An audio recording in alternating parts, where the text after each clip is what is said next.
We are extremely pleased that you are here. On the cruise, you talked about Source doesn't see, it doesn't have taste, touch, or sight, it feels.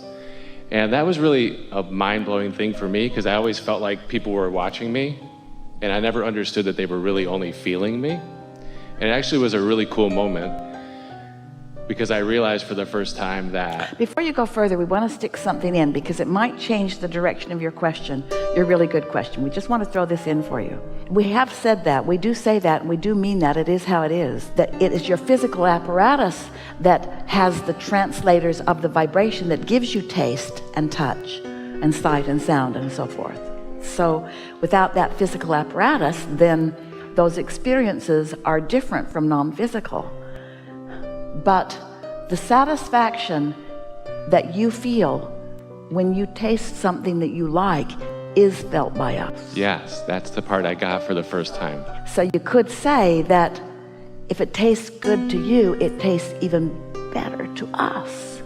But it's not because of what's going on the tongue. It's a vibrational satisfaction that is deeper and richer than anything that your physical senses give you. Yeah, and for the first time I realized it doesn't matter what we do, it matters how we feel about what we do. That's how that came together for me for the first time. And now, when you get out ahead of it by segment intending before you get there, can you understand the exponential ramifications of that? When you get some momentum going before you even get into that segment, when you get yourself tuned in and in the state of satisfaction before you meet up with that segment, we want to introduce this. We haven't talked about it here, and then we want to hear you completely. It applies completely to where you're going. As we said earlier, we've been talking about segment intending right from the beginning with Jerry and Esther. And Esther had an impression that what segment intending meant was, I'm going to get in my car and I'm going to intend safety to the next place. And I'm going to get in my car and I'm going to intend open traffic, things like that, which we were in agreement with. That wasn't something that we weren't encouraging her to think. But her impression still was, I'm going to hook into the source energy and then I'm going to blast it into my future segment and I'm going to get it ready for me. I'm going to change it so that when I get there, I'll like it. And not only will it change for me, it'll change for anybody else that goes anywhere I go. I'm fixing that segment. You all come along. I've cleared the way. That's kind of the way Esther was looking at it. Now she understands that what she's doing as she's segment intending, she's identifying and isolating and calibrating to this vibration of utter well-being. And sometimes she calls it clarity and love and fun. So she's accomplishing that in her being, and then she's walking that being into a segment where she will attract those things from that segment. She's not changing the segment, she's changed herself, because it's attraction, attraction, attraction. So ornery people aren't going to come to her, and people that are reckless drivers aren't going to come to her. What's a vibrational match to what she has identified? And like our friend helped us to clarify earlier, she doesn't just believe it, she knows it. She knows it. She's done it. She knows it. She feels it. She goes. And this segment is so sweet to her. And this segment is so sweet to her. And this segment is so rich. You see what we're getting at? And so for that first time, I realized that the action isn't the important part. It's the feeling. And then you talked about, don't do anything that you don't think is appropriate. And I thought, oh, that seems judgmental. But then I realized, again, it's not a matter of whether somebody else thinks it's appropriate. The appropriateness of it is only important because it is how you feel about it. Again. Yeah, you'll split your energy. Here's the statement that's a really easy one to get hold of, that is so easy to apply. Make a decision and line up with it. Make a decision and line up with it. Today we would say make a decision and segment intend it into place. Make a decision and then don't talk smack about it.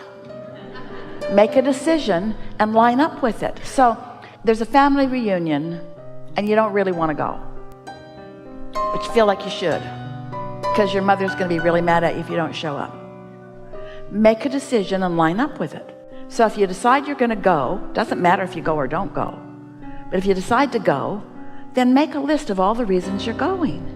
Don't go to please someone else. Satisfaction comes from one place and one place only: making a decision and lining up with it and moving in the direction of that decision. So don't do something because somebody else wants you to do it. You're just going through the motions and offering lip service, and it won't be fun for them either, or for you. But if you say, I'm going, and I'm going to like going, and I'm going to think about it until I find that vibrational resonance with it, and then you've lined up with it, now you're taking yourself into this environment, a new you, into this environment where you're going to have a whole series of experiences like you've never had before. It's going to be a very unusual family reunion, because they are going to find a person that they have not met before. And they're not going to be able to talk you back into your insecurities that you had since you got stuck in that little chair when you were 4 or whatever.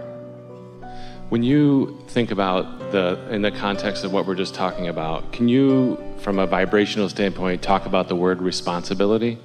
Because that's a conflicting word for me when I think about doing what I want to do sometimes. I just would like to hear you talk about responsibility. Let's look more to its roots. Let's start with the idea of response. Response first. And then let's talk about the law of attraction. And then let's talk about connection and how in sync you are with your inner being. We've been talking about, so you decide to meditate and you quiet your mind. And if you quiet your mind, you stop thought. And if you stop thought, you stop resistant thought. And if you stop resistant thought, your vibration rises. And when your vibration rises, now you're in sync with source energy and your inner being. And now things will begin occurring to you. Thoughts will occur to you. Impulses will come to you. So is it responsible to do that, or is it responsible to not just do Wait it? just one second. You're being responsive to your vibration. Mm-hmm. So rather than responsibility, for just a little bit, we want to talk about what I'm responsive to. And what I'm responsive to in my human form is the vibration that I'm most matched to. If I've practiced my alignment with my inner being, then I'm most responsive to what my inner being knows. If I've been watching television and complaining about this and that and this and that, or if I'm in the middle of an uncomfortable relationship at work or at home or whatever, then that might be what's active in me, and I'm responsive to that. Our friend was talking about his father, who's responsive to all kinds of things because of the thoughts he's been thinking and the life he's been living. So now you want to take that responsiveness, which we want to call a law of attraction thing, and you want to make yourself responsible. So if you're going to be responsible, then you've got to be responsible to how you've tended to your vibration. We would call it your responsibility to feel good. You really owe it to yourself to feel good, because when you feel good, then good things come to you, and when you feel mad, they don't. And if you want to call it responsibility, that's just fine. But the reason it's tripping you up is because there are so many people around you who have not actively known about the law of attraction. They've not been thinking about inner being. They will say things like, let your conscience be your guide, or they will say things like, follow your gut instinct and things like that. People have been dabbling in this.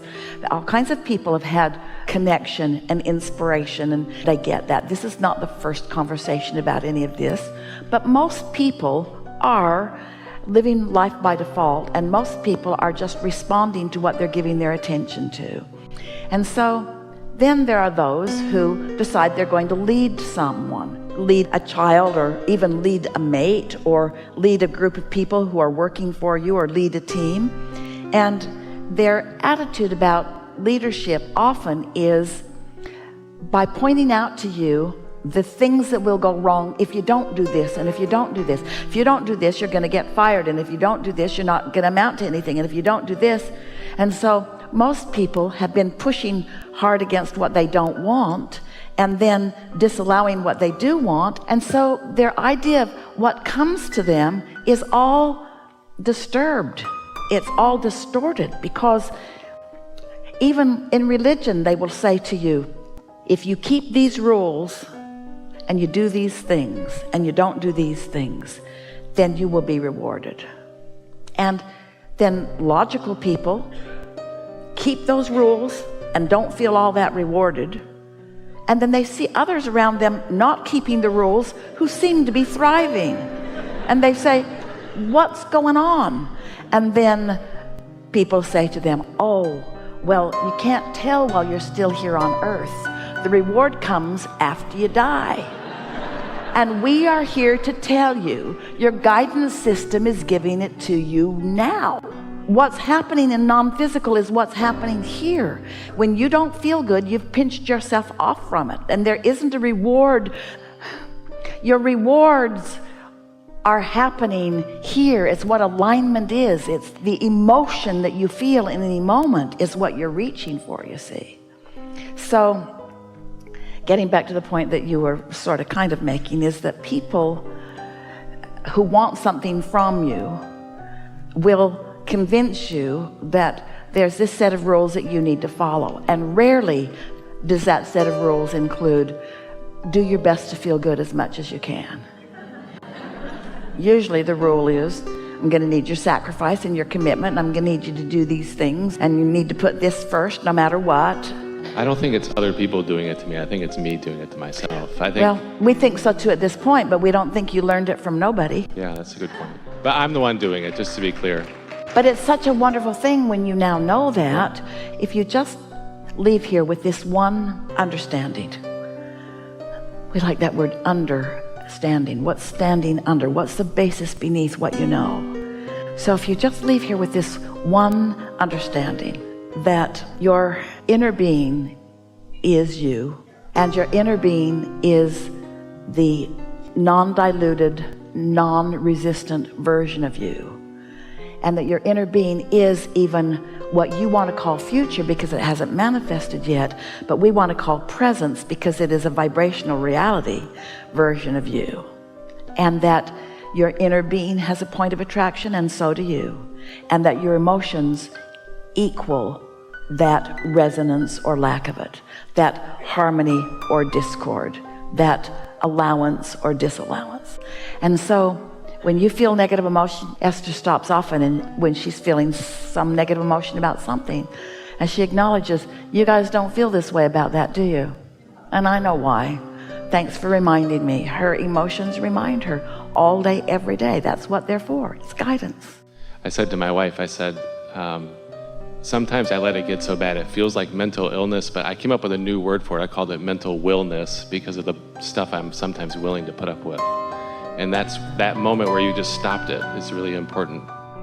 And if you don't stop it, it's all right. It'll get bigger, but then something will distract you, because at this point in what you've got going on, once you know these things, once you acknowledge that you are an extension of source energy, do you know that?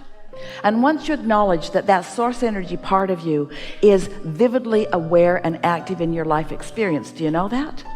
And once you understand that the things that you've asked for, your inner being is aware of and is attracting on your behalf, do you know that? Is attracting on your behalf.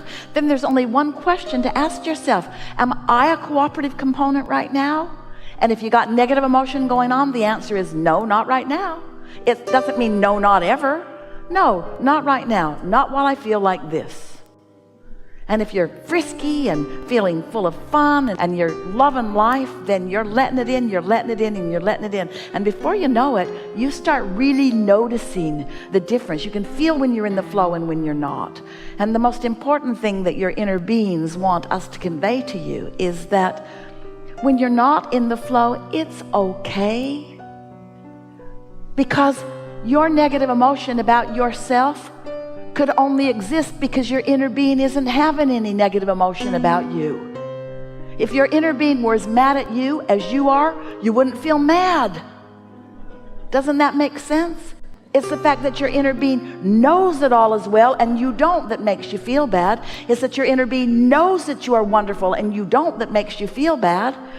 Sort of makes you appreciate that discord, doesn't it? Ooh, my inner being must really love me because I'm feeling real bad right now.